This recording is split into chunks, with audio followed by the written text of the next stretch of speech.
आज फिर मैं आपके सामने हाजिर हुआ हूँ मेरे YouTube चैनल पर। नफीस सर जी YouTube चैनल का नाम आप जब भी सर्च करोगे नफीस सर जी, आपके सामने सारी वीडियोस जो है एजुकेशन की सामने आ जाएगी। इयत्ता 10वीं का जो है आज मैं लेक्चर ले रहा हूँ, उसके अंदर में जो है आप लोग के लिए ये मराठी कंपोजिट जो हर वक्त की तरह उसी तरह से ये टेक्स्ट बुक आपके सामने यहाँ पे मौजूद है। चलिए आज हम जो पढ़ने जा रहे हैं वो देखते हैं। वाह, ये नक्शा देखने के बाद में जो है दिल कह उठता है, दिल दिया है जान भी देंगे ऐ वतन तेरे लिए, हर करम अपना करेंगे ऐ वतन तेरे लिए। तो 10वीं वाले आप समझ ही गए होंगे कि आज मैं क्या पढ़ाने जा रहा हूं। सही बात है, हा देश माझा, ये कविता आज आप समझेंगे। और खास बात इसमें है कि आखिर में जो है सवाल जवाब भी मैंने लिए हुए हैं, कृति सारी लिए हुए हैं। मतलब आप अगर ये वीडियो पूरा देखते हैं तो आपका जो है यहीं पर आपकी सारी स्टडी हो जाएंगी इंशाअल्लाह। चलिए तो हम शुरू करते हैं। हा देश माझा, हा देश माझा यहाँ पर आपके सामने। और ये जो है पहला इनकी जो है कविता किसने लिखी हुई है, सेनापति बापट इन्होंने लिखी हुई है। ये कौन, देखिए यहाँ पर आपको तस्वीर नजर आ रही, यह है सेनापति बापट। अब इनकी खासियत देखिए, इसका परिचय आप लोग देखेंगे। पांडुरंग महादेव बापट उर्फ सेनापती बापट हे भारताचे स्वातंत्र्य संग्रामातील थोर स्वातंत्र्य सैनिक होते। मेकॅनिकल इंजिनियर होण्यासाठी, देखिए ये मेकॅनिकल इंजिनियर होण्यासाठी ते इंग्लंडला गेले, इंग्लंड गए थे। तेथे असताना भारतीय स्वातंत्र्याविषयी आस्था निर्माण झाल्याने शिक्षण अर्धवट सोडून, अर्धवट मतलब अधूरी तालीम अधूरी सोडून ते मायदेशी मतलब अपने भारत में परतले आणि स्वातंत्र्य संग्रामात सहभागी झाले। नंतर पुढे जिल्ह्यातील मुळशी धरणग्रस्तांसाठी त्यांनी आंदोलन पुकारले। तेव्हापासून ते सेनापती म्हणून ओळखले जाऊ लागले। चलिए हम देखते हैं कि ये किस लिए कविता किस टाइप की लिखी हुई, किसके लिए लिखी हुई है, देखेंगे हम लोग। प्रस्तुत कवितेत भारत देशाबद्दलचे प्रेम, भारतातील निसर्ग सौंदर्य, विविधतेतील एकता यांचे वर्णन कवीने केले आहे।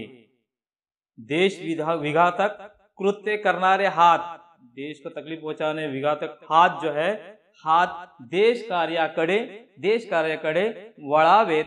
अनेक धर्म अनेक जाती असल्या तरी माणुसकीचे नाते जपावे, असा संदेश या कवितेतून कवीने दिला आहे। चलिए हम इसकी जो है पहले कविता हम लोग पढ़ लेते हैं। कविता देखते हैं हम लोग।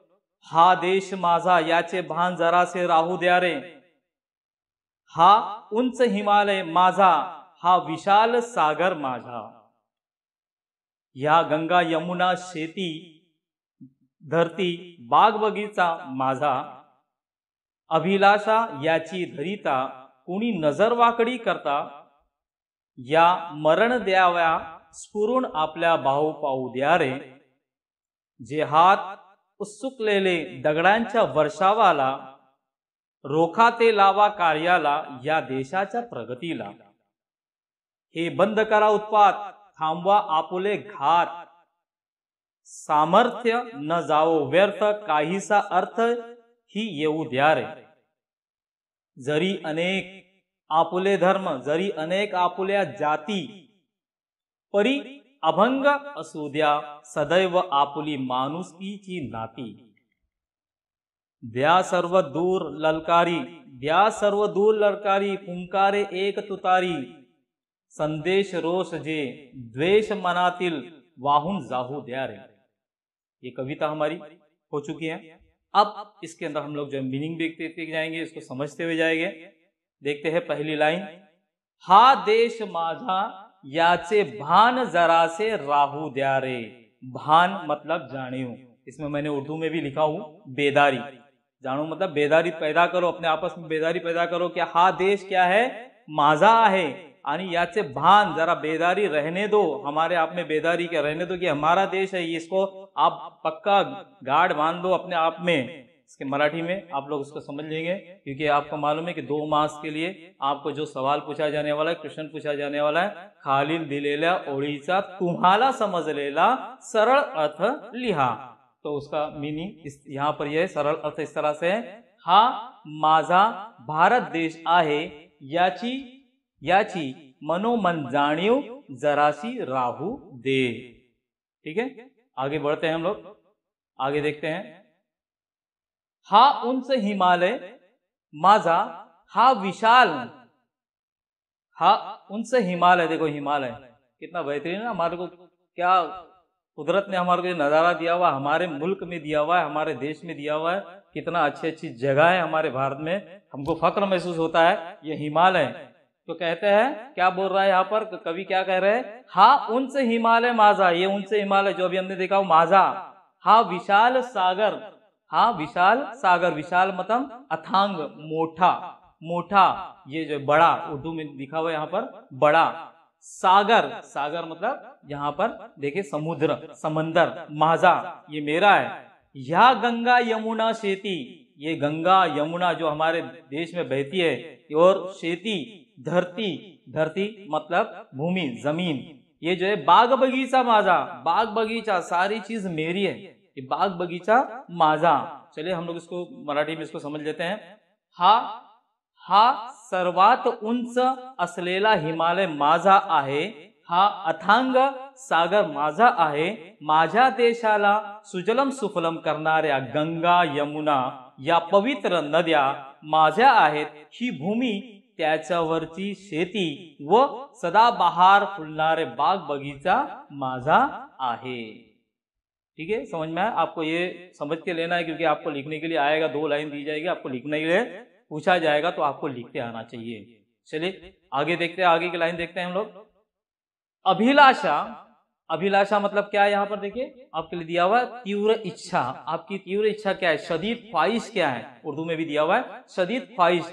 अभिलाषा याची धरिता, अगर आप लोग पकड़ लेते जो उसकी उम्मीद रखते हो, धरिता कुणी नजर वाकड़ी करता, अगर किसी ने नजर वाकड़ी, तिरछी नजर से अगर देखा, नजर वाकड़ी करता, या मरण द्यावा, इसको हम लोग जो है सीधा मौत के घाट उतार दो, उसको जो है हटा दो वहां से, या मरण द्यावा, स्फुरुण, स्फुरुण, स्फुरुण का मतलब था जोश, जोश, आपल्या बाहू पाऊ द्या रे, अपने बाहू से, बाहू मतलब हाथ, हाथ से जो है वो उसको जो है रोको, उसको जो है रोकने की अपने में ताकत लाओ, यहाँ पर उसको मौत के घाट उतारने के लिए ताकत लाओ हमारे पास में, तो उसको रोको, रोकना है हमको। अगर किसी ने हमारे भारत के ऊपर, हमारे देश के ऊपर किसी ने वाकड़ी नजर डाली, मतलब तिरछी नजर डाली, गलत नजरे से देखा, तो उसको जो है आप लोग जो है वो मारने के लिए, उसको रोकने के लिए अपने हाथ, अपने बाहू जो है वो पाऊ द्या रे, तैयार कर लो, अपने आप को तैयार कर लो। मराठी में उसका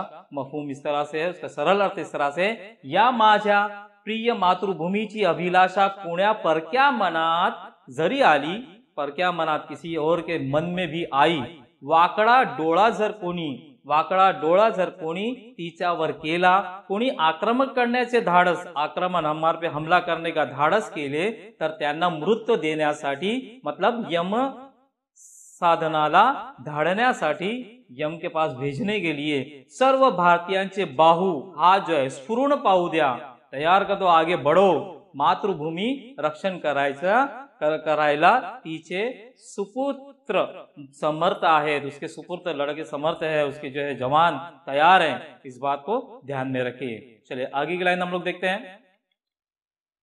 जे हाथ उत्सुक ले ले, उत्सुक ले ले मतलब आतुर ले ले, ख्वाहिशमंद है, करने की कुछ तमन्ना रखते हैं, दगडांच्या वर्षावाला, दगडांच्या वो पत्थर जो है दगडांच्या वर्षावाला, वर्षाव मतलब यहाँ पे बरसातीला, बरसाती मतलब बरसाने के लिए, पत्थर फेंकने के लिए, बरसाने के लिए जो ख्वाहिशमंद है, रोखाते, रोको उसको, रोखा, रोखा मतलब यहाँ पे देखो अडवा, अडवा मतलब रोको उसको, उसको रोको, नाहक अपनी जो है ते लावा कार्याला, कहीं पे भी पत्थर फेंको, कहीं पे भी हमला करो, कहीं पे करो, ऐसा कुछ मत करो, उसको रोको और क्या करो, लावा कार्याला, कार्याला मतलब इसके जो है काम के लिए, कामाला काम के लिए, कोई अच्छे काम के लिए, या देशाचा प्रगतीला, प्रगति, प्रगति मतलब यहाँ पे भरभराट, भरभराट मतलब तरक्की, तरक्की के लिए इसको इस्तेमाल करो। ये काम में जो हिम्मत है, ताकत है, हमें जो है वो अच्छे काम में डालो, कहीं पे भी बरसात मतलब पत्थर मत करो,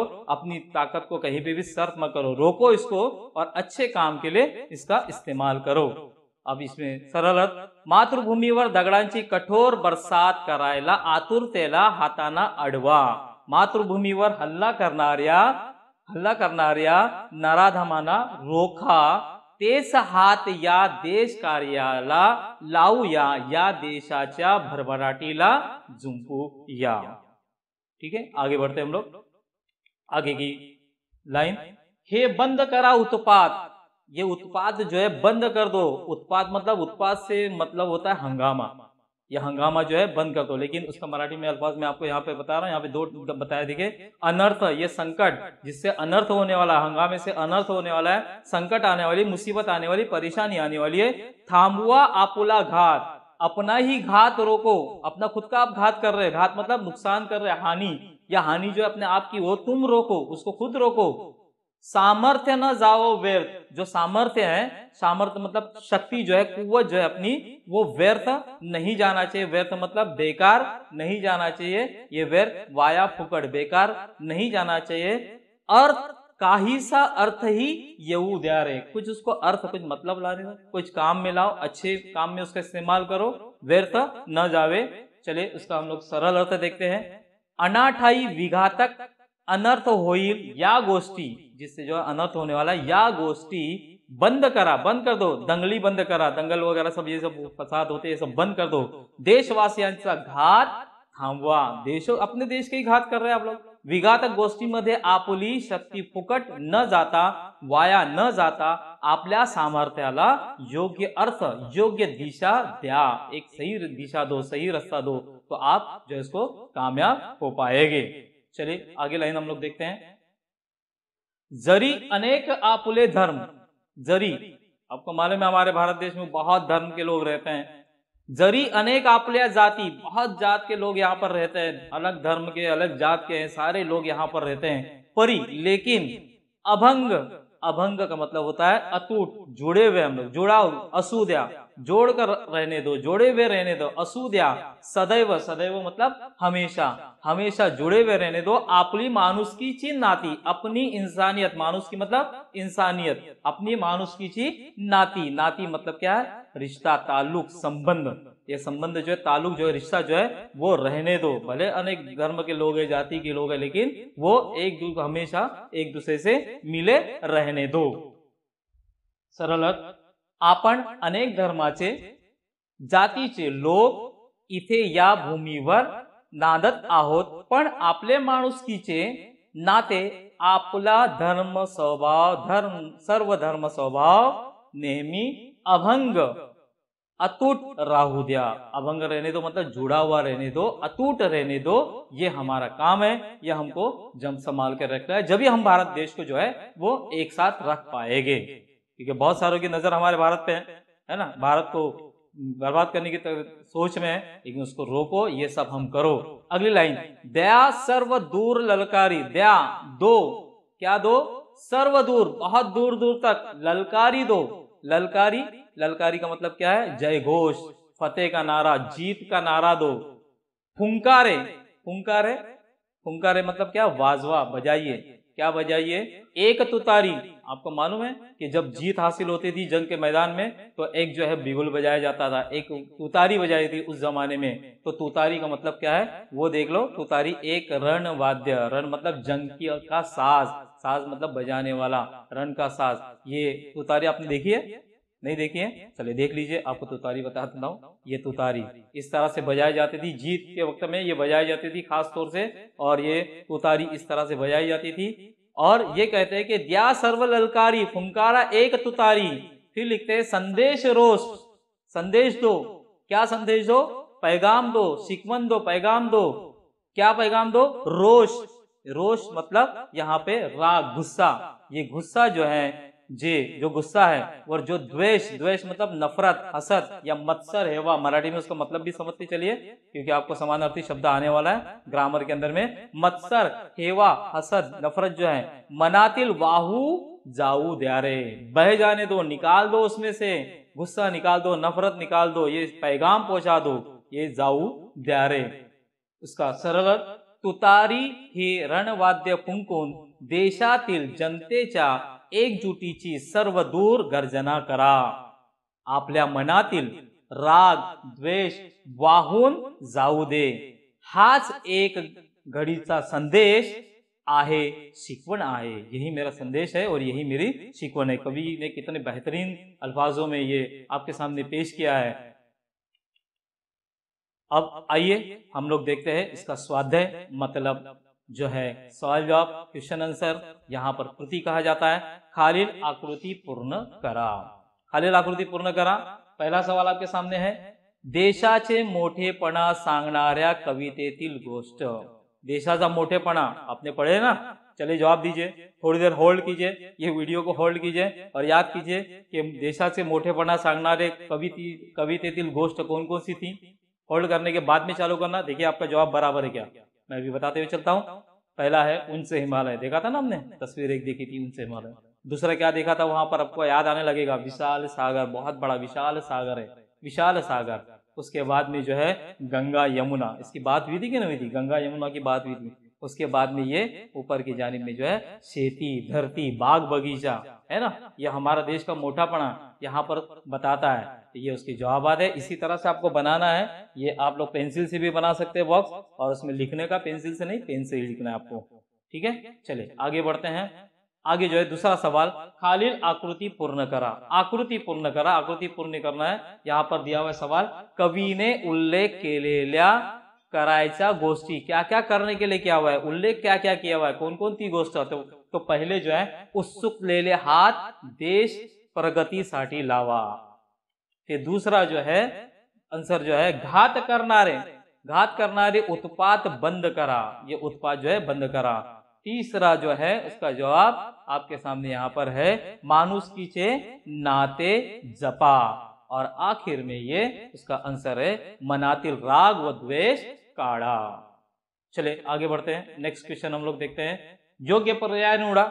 योग्य पर्याय निवडने का है, तुमचे बाहू स्फुरून पाऊ द्या, तुमचे बाहू स्फुरून पाऊ द्या। अब यहाँ पे जो है दुसऱ्याला मदत करण्यासाठी, या फिर उसके बाद में दिया हुआ है समाज कार्य करण्यासाठी, या फिर तीसरा दिया हुआ है देशाकडे वाकड्या नजरने बघणाऱ्याला धडा शिकवण्यासाठी, या फिर आगे दिया हुआ है चौथा, देशातील लोकांना सामर्थ्यशाली बनवण्यासाठी, सामर्थ्यशाली बनवण्यासाठी। कौन सा जवाब आएगा बोलिए, चलिए बोलिए। यस राइट, ये है हमारा ई, देशाकडे वाकड्या नजरेने बघणाऱ्याला धडा शिकवण्यासाठी। सब नजम जो पढ़ाता था, कविता पढ़ा था, आपको याद है ना, वाकड़ी नजर बताया था ना मैंने। यस चलिए दूसरा सवाल देखते हैं, कवीच्या मते उत्सुकलेल्या हातांनी काय करावे, उत्सुकलेल्या हाताने क्या करना चाहिए। चार ऑप्शन आपके सामने है, शैक्षणिक कार्याला प्रोत्साहन द्यावे, उसके बाद में देशाच्या प्रगतीसाठी कार्य करावे, उसके बाद में जो है सत्कार्याचा प्रोत्साहन द्यावे, या आखिरी जो है हाताची उत्सुकता तशीच ठेवावी, कौन बनेगा करोड़पति। सवाल अमिताभ बच्चन पूछता है ना। तो ये जो है चार ऑप्शन आपके सामने है, कौन सा जवाब आएगा, वेरी गुड, बराबर है, आपने जीता है 10,000 का इनाम। ये आ है देशाच्या प्रगतीसाठी कार्य करावे, ठीक है। चलिए अगला सवाल हम लोग देखते हैं। अगला सवाल है, एका शब्दात उत्तर लिया। देखिए जितना बोला उतना ही जवाब लिखना है, यहाँ पर आपके लिए भर भर के जवाब नहीं लिखना है, एका शब्दात उत्तर लिया। क्वेश्चन क्या है, कवीने जपायला सांगितलेली गोष्ट, क्या संभालने के लिए कहा हुआ है, माणुसकीची नाती, ठीक है। दूसरा सवाल, सर्व दूर ललकारी देण्यासाठी वापरण्याचे साधन, ललकारी साधन क्या है, याद रखना चाहिए, तुतारी, क्या है, तुतारी। चलिए अगला सवाल हम लोग देखते हैं, चौकट पूर्ण करा। चौकट पूर्ण करा, कवितेत आलेल्या पर्वताचे नाव, बोलो पर्वत, तस्वीर देखी थी हमने, वेरी गुड, क्या जवाब आएगा, हिमालय। दूसरा सवाल, यहाँ पर कवितेत आलेले नद्या, कौन कौन सी नदी की बात हुई थी, वेरी गुड, यहाँ पर है पहली नदी गंगा, दूसरी नदी है क्या आएगा यमुना। ठीक है, जमुना नहीं लिखना, यमुना। उसके बाद में तीसरा सवाल, ही नाती सदैव जपावी। ये नाती सदैव जपावी, कौन सी नाती, नाता कौन सा जपना चाहिए, मानुष की तरह, मानुष की चीज, ये नाती जपावी। उसके बाद में जो है मनातुल वाहुन जाव्या अशा गोष्ठी, दिल से जो है बह जाना चाहिए, निकाल देना चाहिए, ऐसी कौन सी गोष्ठ है, कौन सी चीजें हैं। तो दो चीजें यहाँ पर, एक है पहली द्वेष, उसके बाद में दूसरा है क्या है यहाँ पर, द्वेष के बाद में क्या आएगा राग। ये दो चीजें आप लोग को आना चाहिए। इस तरह से ये जवाब इसी तरह से आपको लिखते जाना चाहिए। आपको ये कविता और सवाल आप समझ में आएंगे ऐसी मैं उम्मीद करता हूँ। शुक्रिया, धन्यवाद। इंशाल्लाह नेक्स्ट टाइम फिर मुलाकात होगी एक नए वीडियो के साथ। देखते रहिए।